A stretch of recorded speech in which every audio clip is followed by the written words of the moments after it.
ही श्रोता थे उतने ही विमान प्रकट हो गए।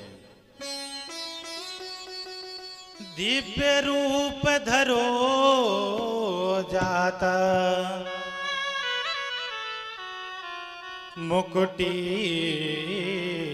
कुंडलान्विता पीत बासा घन श्यामो मुकुटी कुंडलान्विता। उतने ही विमान प्रकट हो गए। सभी विमानों में बैठ करके जितने श्रोता थे सभी जाने लगे। वहीं पर राम जी प्रकट हो गए।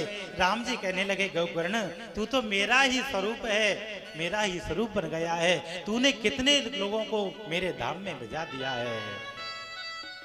धन्या भागवती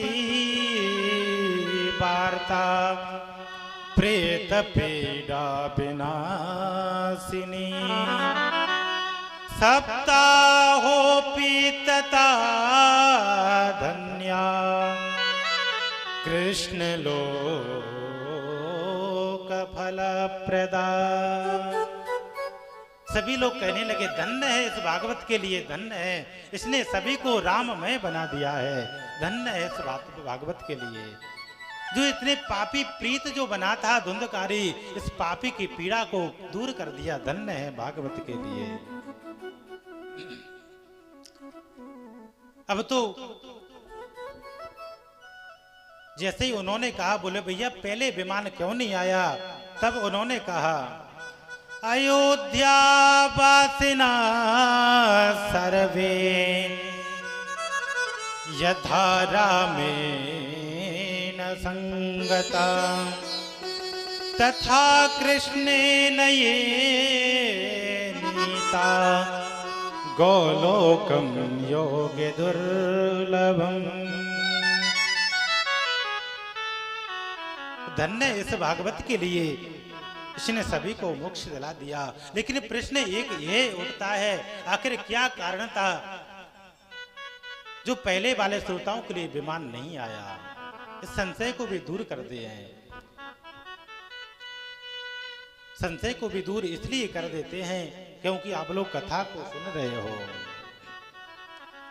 एक बार एक मूर्ति बनाने वाला था, चाहे तो स्वर्णकार सोनी समझ लीजिए, चाहे कुंभकार को समझ लो, यानी कि सोनी समझ लो। सोनी ने दो मूर्ति बना करके तैयार कर दी मनुष्य की। दोनों मूर्तियों को बनाने के बाद में जब सोनी मूल को लगवाने लगा, मूर्ति खरीदने के लिए आने लगे,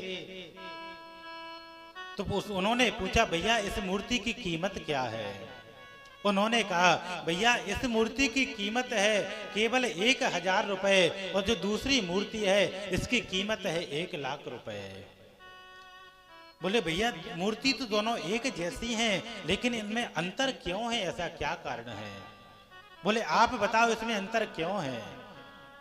जब कोई इस अंतर को खोज नहीं पाया तो सोनी ने एक तार लिया, उस तार को लेकर के पहले 1000 वाले मूर्ति के कान में डाला, इधर से डाला तो वो तार इधर निकल आया। इसका मूल्य 1000 रुपए। कहने का तात्पर्य ये है कि हम कथा तो सुनते हैं, इस कान से सुनते हैं, इससे निकाल देते हैं, तो आपके कथा सुनने का कोई फल नहीं है।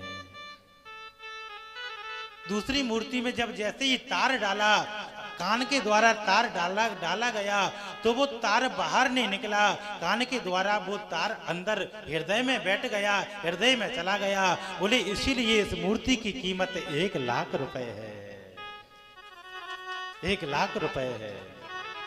हमें कथा भी इसी प्रकार से सुनना चाहिए सज्जनों।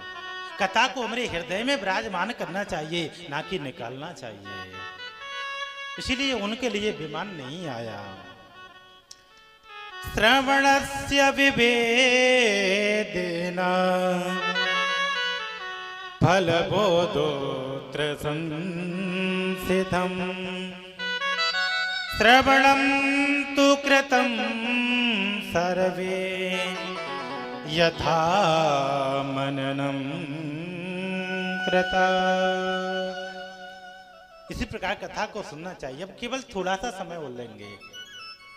अब अगला प्रश्न किया है, बोलो गुरुवर एक बात और बताएं, जिस कथा को आप हमें सुना रहे हैं वो कथा सुनने की विधि क्या है, नियम क्या है, कैसे कथा सुनना चाहिए? केवल इस प्रश्न का उत्तर और दे दें हमें। तभी सूची जी कहने लगे, ऋषियों आप सुनना चाहते हो तो आप सुनिए।